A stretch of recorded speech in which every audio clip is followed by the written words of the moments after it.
This programme was made with the support of the Broadcasting Authority of Ireland.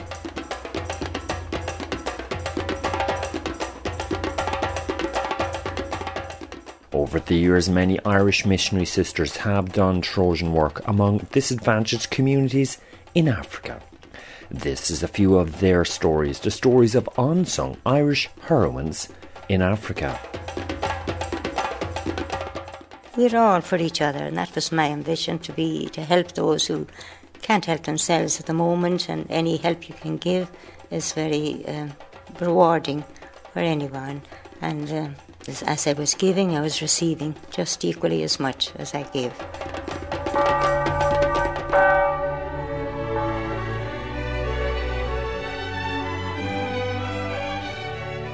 Irish people at that time, we knew what it was to be deprived. People's needs, and I think it's the need that people have when they're in such desperate situations. You can't walk away from it. And fighting for them, to try and bring something back into their lives. And we began to study and see what was really happening. Nobody wanted to be on an AIDS ward. Nobody wanted to be in a ward where a lot of people were dying. Education was seen by us as the key, and I think it still is. I had very good group with me, and we all had the same approach, and that made a huge difference.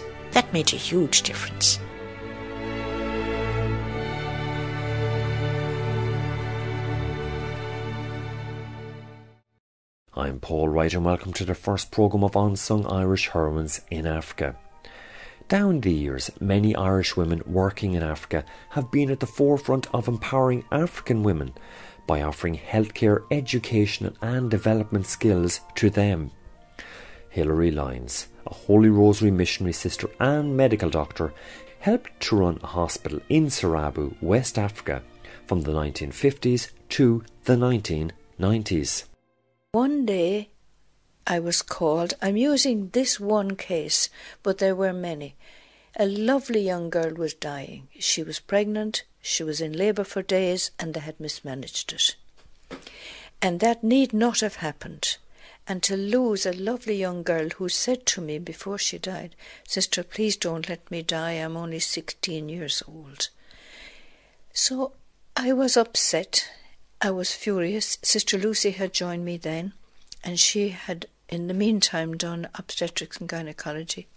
She could have done that caesarean 2 days earlier. I could have done it myself in half an hour. We were angry, and then we were sad, and then we went to the chief and we put our case and said, "Have you anything to say to this?" And he said, "Well, the women's business is not interfered with by the men." And a young agriculture officer who always has remained in my mind, he said, "Chief, I don't think we can say that any longer. We must take care of our women and cannot just assign them to their society." So about 2 weeks later, in comes 5 or 6 women, I think there were 6, who said, "We want to see you." I said, "Fine, what is it?" They said, "We want to take the training." "What be this training?" I said. "For the maternity work." And there we began with them then. They had a chapter, as you might call it, in every chiefdom, in every section town, in every small town. So we began to work with them, and that was our biggest breakthrough. We trained nurses, we trained assistant nurses, and we trained women in the villages. And that's the training that we left when the war took everything else. Wow. And we have back from many people who went back there during the war that our nurses were tops in responsibility, in the content of their knowledge, and the mammies out in the village must have managed somehow. They knew how to take care of a pregnant woman, they knew how to identify risks during the delivery, and they knew how to tie the umbilical cord cleanly so that they wouldn't get the tetanus. And then we knew how they would preach immunisation to their initiates. So it became a wonderful programme, wonderfully satisfactory, and we loved it. And we meet still, and there was tragic moments. There were times when they didn't come up to scratch, but about 80% response within their capacity was smashing. And then there came Germans who offered me a position as director of 2 chiefdoms, which was very large. And then my last 8 or 9 years I did that. I set up primary healthcare programs in all these places, and the response was excellent.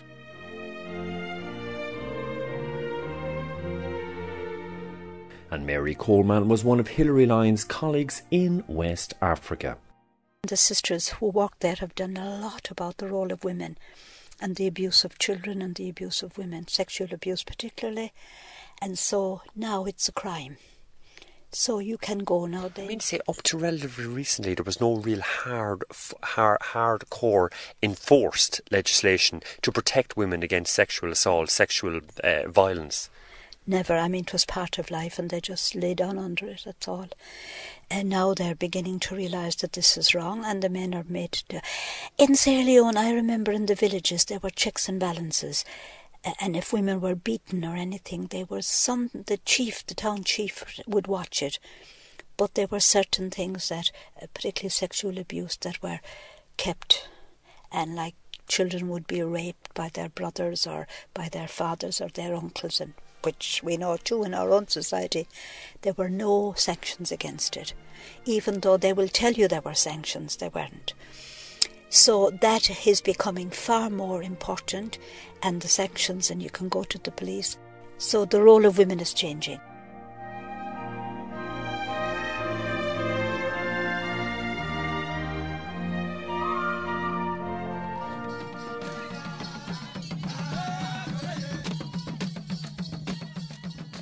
Breed Power, a Franciscan missionary sister, spent many years working with women prisoners in an overcrowded prison in Livingstone City in Zambia.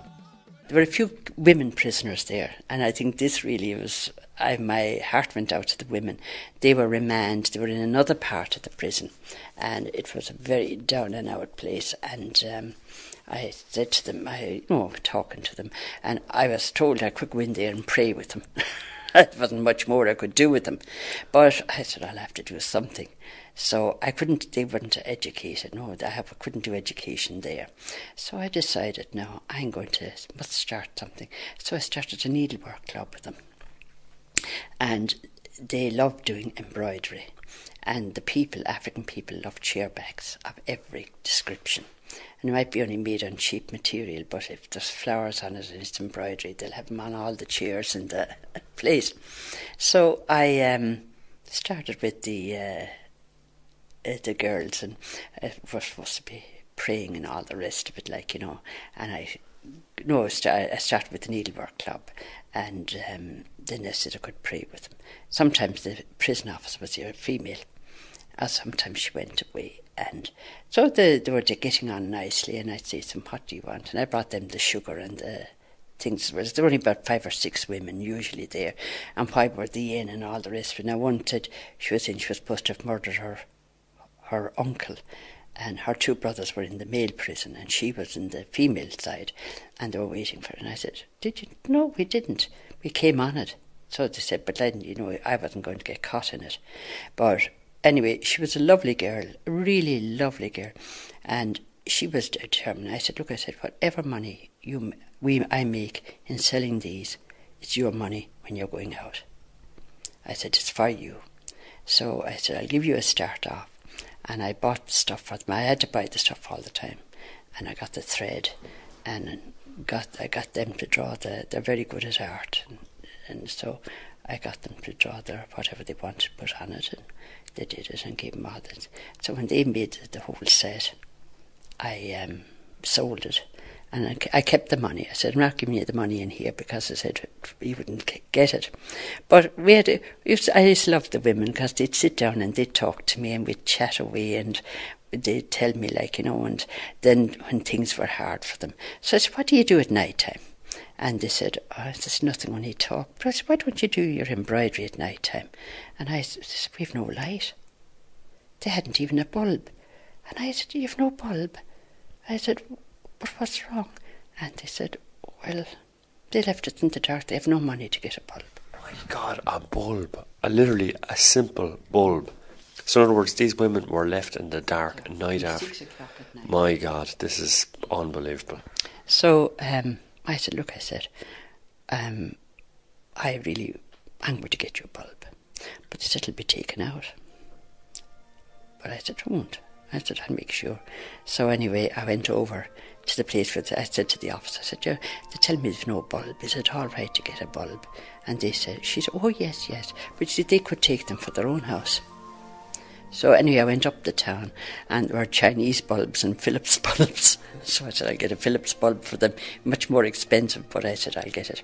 So I came down, and the officer went to take it, and I said, no, I said, I want to see, it's very high up, I want to see if it is working, because if it isn't working, now I got it tested up in the shop, but I said, I want to see if it is right, because if it's not, I said, I'm bringing it back.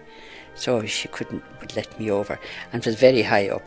So the girls got it in, and I gave the one a wink, one of the girls, I said, is it working?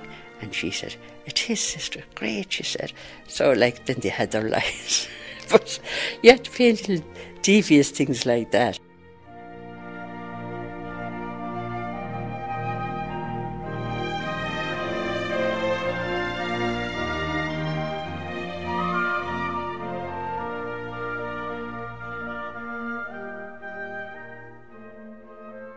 Miriam Duggan, a Franciscan missionary sister, has worked with prostitutes on the streets of the Ugandan capital, Kampala.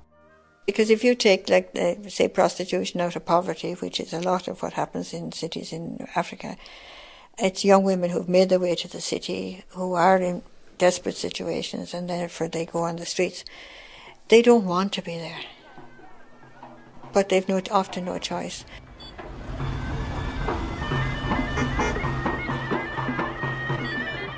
And what you need to do is to offer them an alternative way of making money. And just maybe to illustrate it, one of my very first programs with women in that situation was when I came home from the hospital one evening, and there were 16 young women waiting for me, because 2 of the people who had been on a previous program knew these women and brought them along and said, look, please, can you help these as well?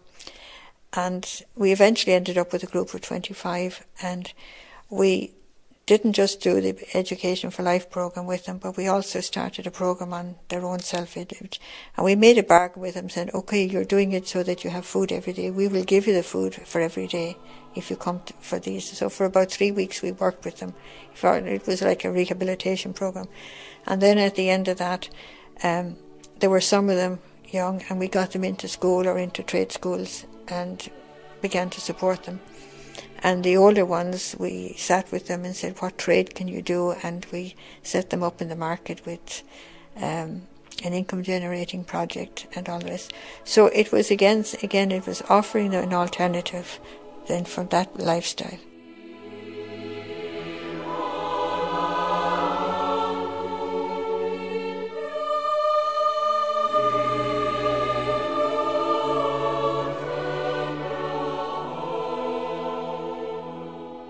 Many Irish women working in Africa down the years have found themselves caught up in war zones. Mary Mulvey, a Holy Rosary missionary sister and medical nurse, worked in Nigeria in the 1960s. The hospital she worked in was situated in the heart of the war zone of the Nigerian Biafran War, which lasted from 1967 to 1970.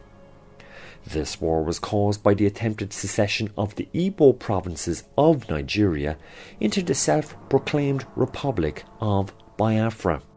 I heard the first bullets of the war. I actually heard them.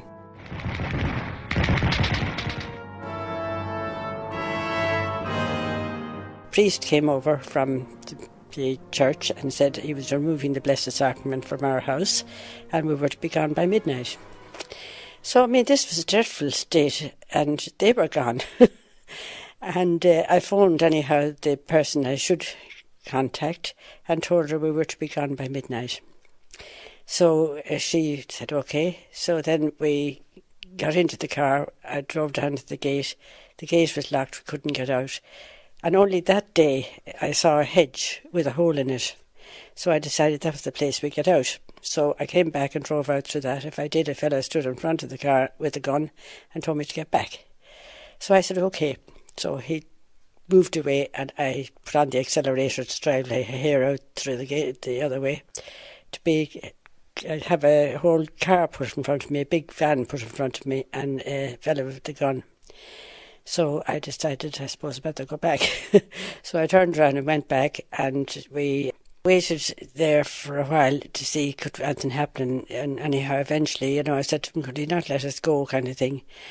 And we started the Rosary. One of the sisters said to me, let's say the Rosary. So we started it. We'd only started the Rosary when he decided that he'd come with us into Enugu. That's where we had to go, which was really good because, on the way in you'd have a whole lot of checkpoints. So they weren't examining anything we had in the car. I'd taken as much as I could. Like I took all the documents about the place and took a lot of stuff, and that would have been searched. So we'd have a terrible long time going back into Enugu. So we arrived in Enugu then, and when we arrived then, the sister that was in charge said, no, she was sorry we had come. She was sorry. She phoned us later, which I didn't answer, to stay. So she sent 4 more back. I think she went. You should have stayed put. That was her orders, but it was you got the message too late, so to speak. Exactly. But thanks be to God there was no one hurt, because it was a very dangerous situation. I think you're kind of underplaying. It was a very, very dangerous situation. Now the Biafran War was a very bloody war. I know. I was through it all from beginning to end.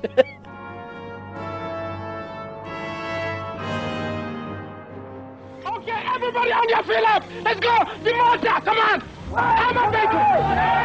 What's happening here, in fact, is that Nigeria is beginning to split into some of its constituent parts. I'm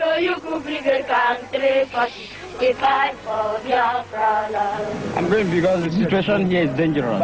How do I continue to stay here? I think I'll lose my life anyway.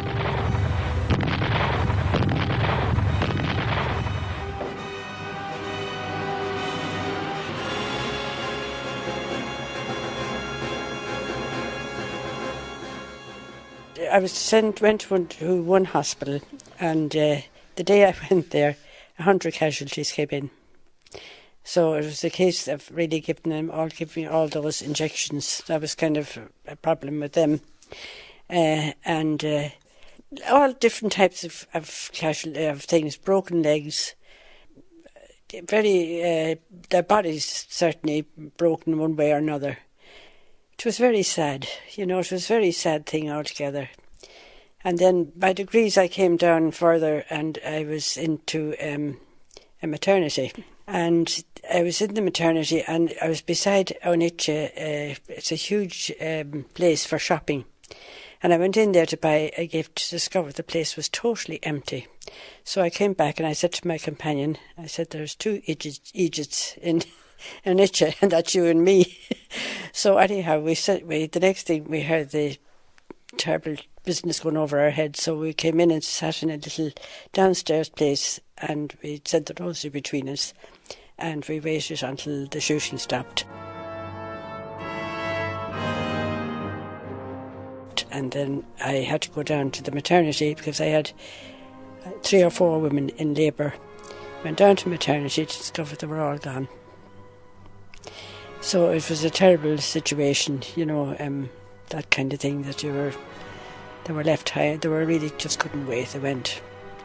And whatever happened to them, I have no idea. God help them.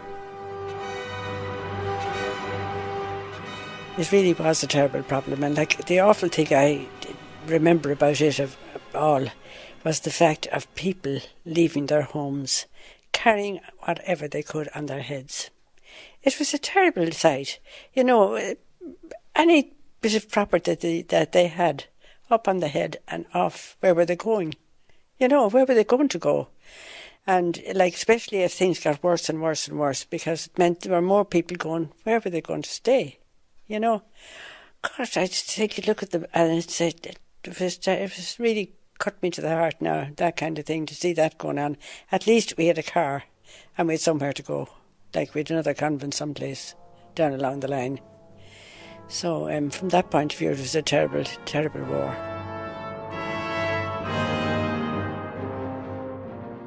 The Holy Ghost Fathers were really great. They were very near the hospital, and we decided that, I decided, that the patients that weren't too ill but needed care, to move them out to a place, a maternity place, so that we could look, and I sent a good nurse out with them to look after them out there.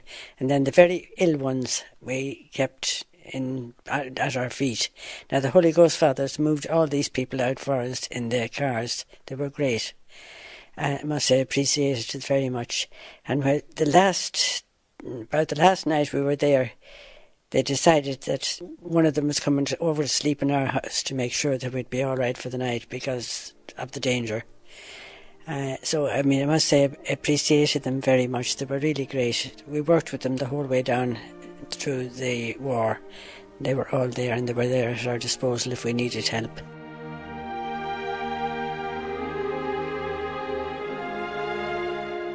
And as the war progressed, the Nigerian government imposed a blockade of Biafran territories, blocking all shipments of food and medicines into the disputed areas. Mary Mulvey. During the war in Biafra, at that stage, it wasn't easy to get medicines. You know, you hadn't the same chance, or people didn't have as much, because places were, well, we were kind of, if you were for Biafra, you didn't want you there, kind of thing. So that would be one problem. But at the same time, I can't say that we ever neglected anybody for medicines that we managed somehow to have.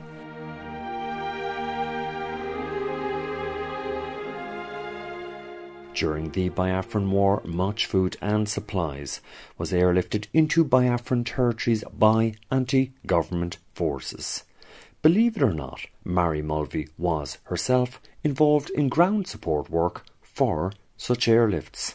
A priest was coming. I don't know whether he was going out or not, but anyhow, I had said to him, if the plane comes, give me absolution. So the next thing, the plane came.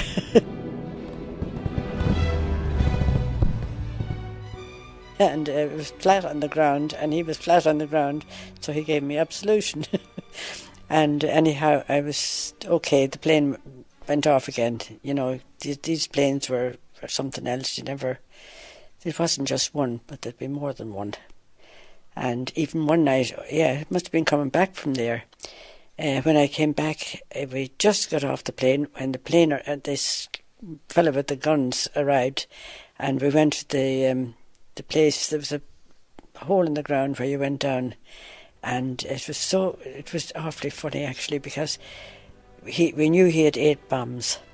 So you'd hear the first bomb and we'd all duck down, and then the next thing we'd all come up again, and the next thing the second bomb, and down we go again.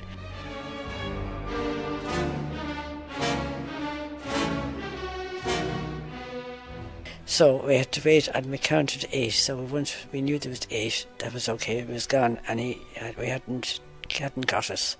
There was only once that one of the fathers came in. Just the plane that landed with him got hit by a bomber, but thank God he was okay. He wasn't damaged, but the plane was damaged.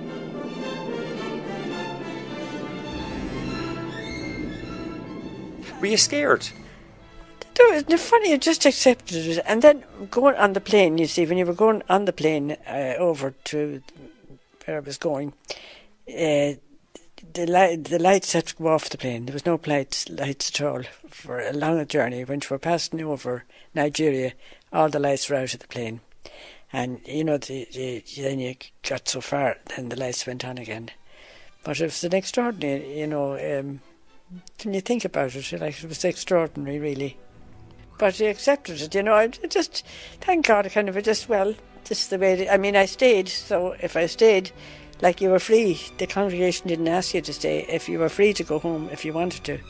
But I stayed, so if I stayed, then that was it.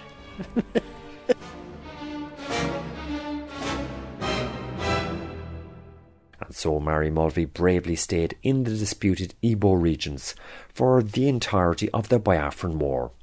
Despite the relentless workload, she did nevertheless get the occasional welcome respite. Trying to come out of the country to go any place, I had no, my thing was gone, the gadget you have for... Passport was gone. You had to explain where you were going and what you were doing and so forth. It was a totally different situation altogether. I can't remember why I was going out. I was going out for a break one time because I was absolutely exhausted. And I went out to Gabon, I think it was. And it was utterly fantastic. We were near the seaside, so I got in for a swim. And to be away from all that noise and all the hassle and all the work, just to sit back and enjoy life. It was really fantastic. I'll never forget it. How long did that holiday last for? Oh, it didn't last for long, maybe 2 weeks.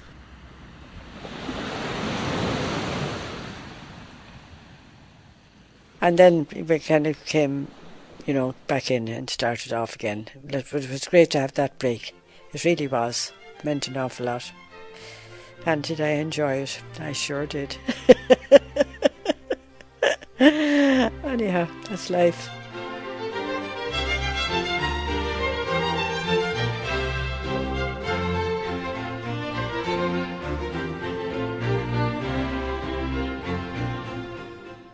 This programme was made with the support of the Broadcasting Authority of Ireland. And until our next number 2 programme in this 8-part Unsung Irish Heroines in Africa series, from myself, Paul Wright, bye for now.